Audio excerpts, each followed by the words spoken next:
تو دوستو دیہات میں اس وقت صبح کا ٹائم ہے۔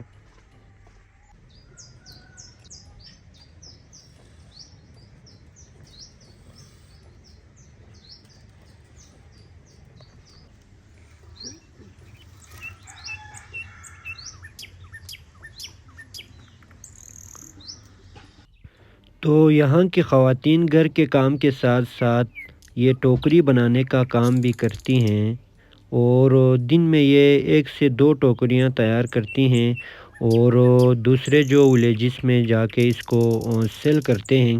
تو یہ آپ دیکھ سکتے ہیں، یہ جو خاتون ہیں وہ ابھی یہاں پہ ٹوکری بنا رہی ہیں۔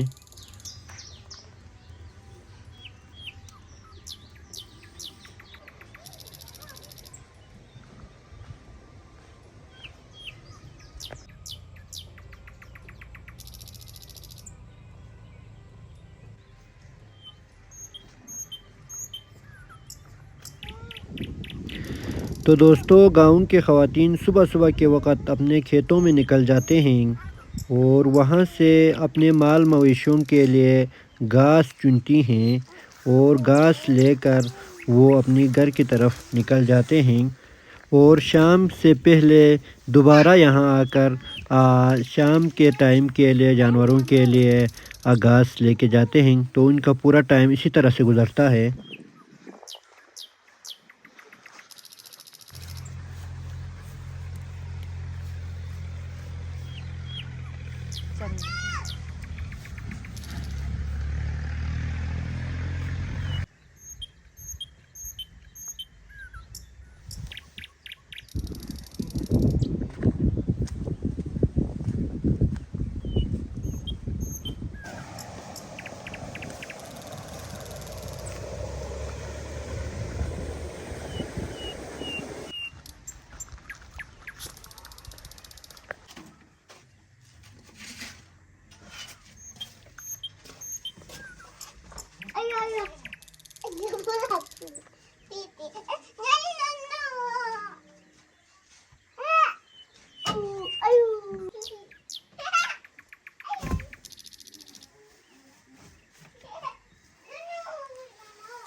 تو دوستو یہ آپ دیکھ سکتے ہیں، یہ جو کے دانے ہیں جسے ابھی یہاں پہ پکایا جا رہا ہے۔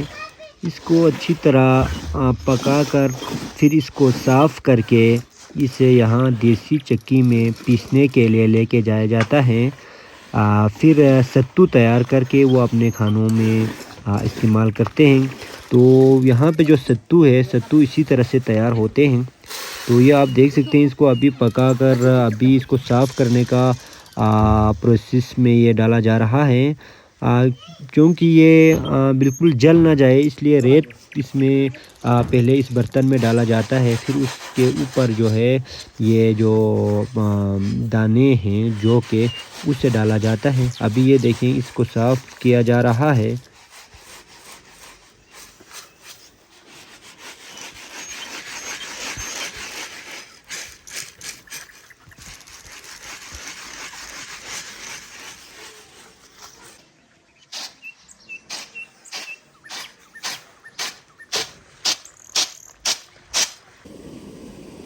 تو یہ دیکھیں جی، یہ یہاں کی دیسی چکی ہے جسے مقامی زبان میں رنٹھک کہا جاتا ہے۔ اس کول کے پانی کی مدد سے اس کو چلایا جاتا ہے اور گاؤں والے سارے ہی یہاں پہ آٹا پیسنے کے لیے یہاں پہ لاتے ہیں، کیونکہ گاؤں میں بجلی کا نظام صحیح نہیں ہوتا، اس لیے یہی چکی ہی لوگ زیادہ استعمال کرتے ہیں۔